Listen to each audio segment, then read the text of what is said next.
Assalamualaikum warahmatullahi wabarakatuh. Yang saya hormati Bapak Desan Henriawan STMM selaku dosen pengampu mata kuliah Sistem Informasi Manajemen. Perkenalkan, nama saya Pia Apriani dengan nomor NPM D12004-470 dari kelas Manajemen 4C Fakultas Ekonomi dan Bisnis 11 April Sumedang. Di sini saya akan menjawab pertanyaan dari Sistem Informasi Manajemen. Untuk pertanyaannya adalah, jelaskan satu berita tentang kasus penipuan online dan modus penipuannya. Ada beberapa faktor penyebab terjadinya penipuan online, yaitu faktor internal dan faktor eksternal. Faktor internal terjadinya penipuan online adalah iseng-iseng atau coba-coba. Faktor lainnya yaitu faktor peranan korban, serta faktor minimnya tertangkap oleh pihak yang berwajib. Adapun faktor eksternal penipuan online yaitu adanya faktor ekonomi dan lingkungan. Kasus yang saya ambil adalah kasus transaksi jual beli lewat media sosial yang berujung penipuan. Pada tahun 2015 sebanyak 1.494 kasus, pada tahun 2016 sebanyak 1.570 kasus, dan pada tahun 2017 sebanyak 1.430 kasus. Adapun pada tahun 2019, jumlah aduan masyarakat terkait penipuan online mencapai 1.616 kasus. Jumlahnya menurun dibandingkan tahun 2018 yang mencapai 1.781 kasus.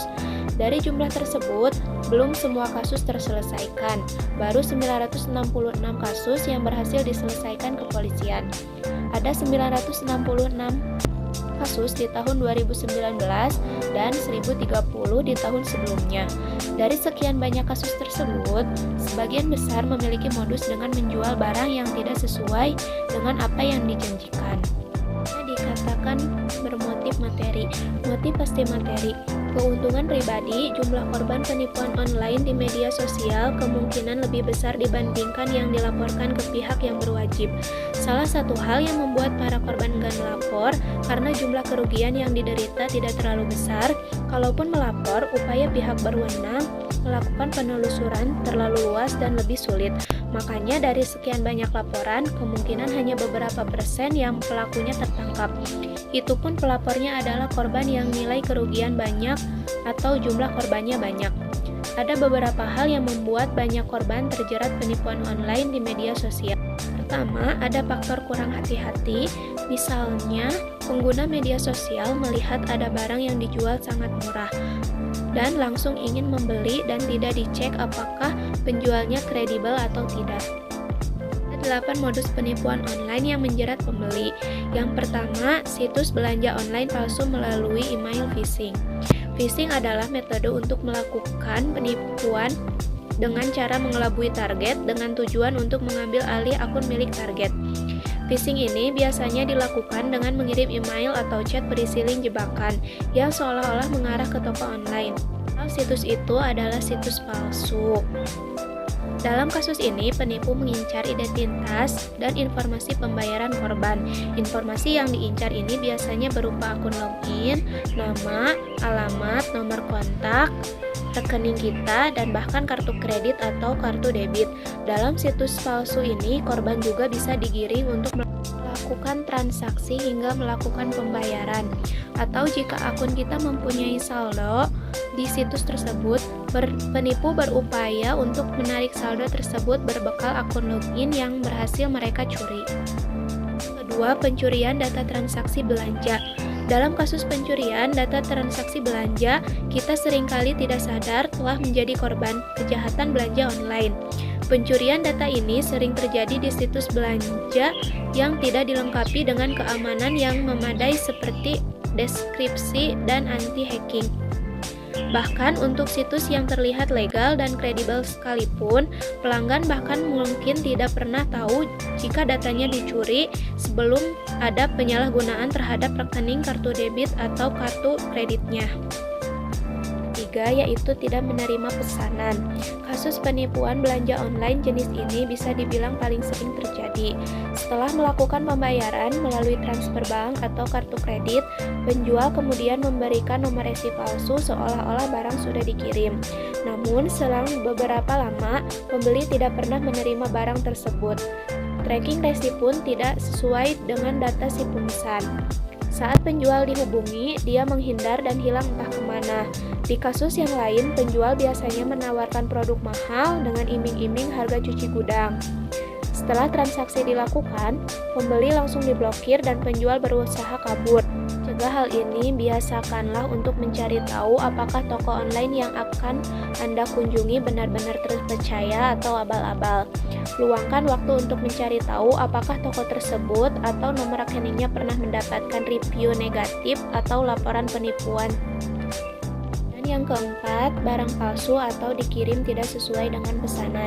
Tidak sedikit toko online yang mengaku menjual barang ori berkualitas dengan harga murah, namun setelah transaksi mereka dilakukan, ternyata barang yang dikirim adalah palsu dan tidak sesuai dengan spesifikasi yang tertera di iklan atau deskripsi pada produk. Untuk menghindari hal ini, cobalah untuk berbelanja di official store jika memang ingin membeli produk yang orisinal.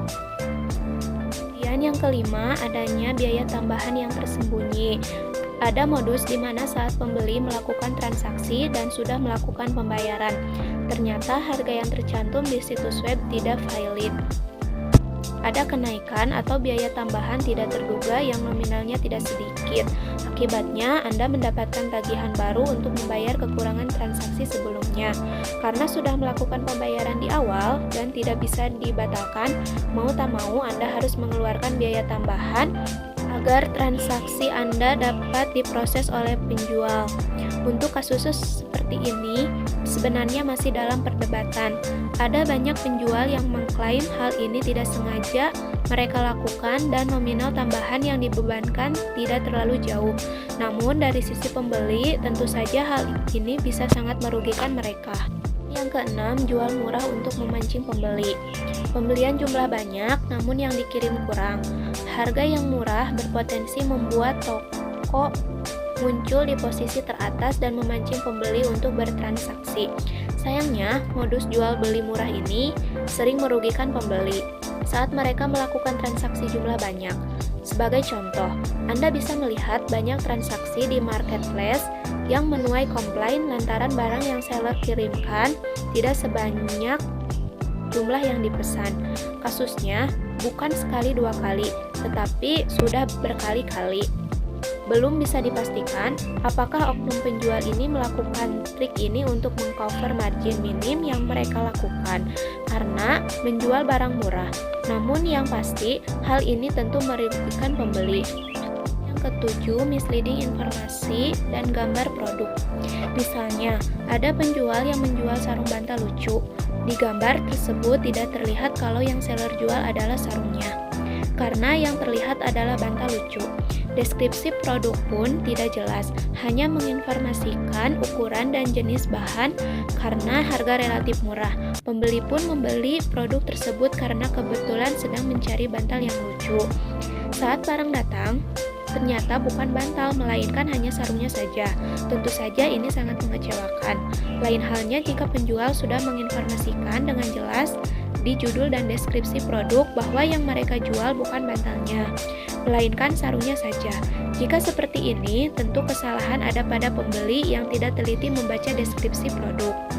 Kemudian yang kedelapan yaitu klaim hasil berlebihan namun ternyata zonk.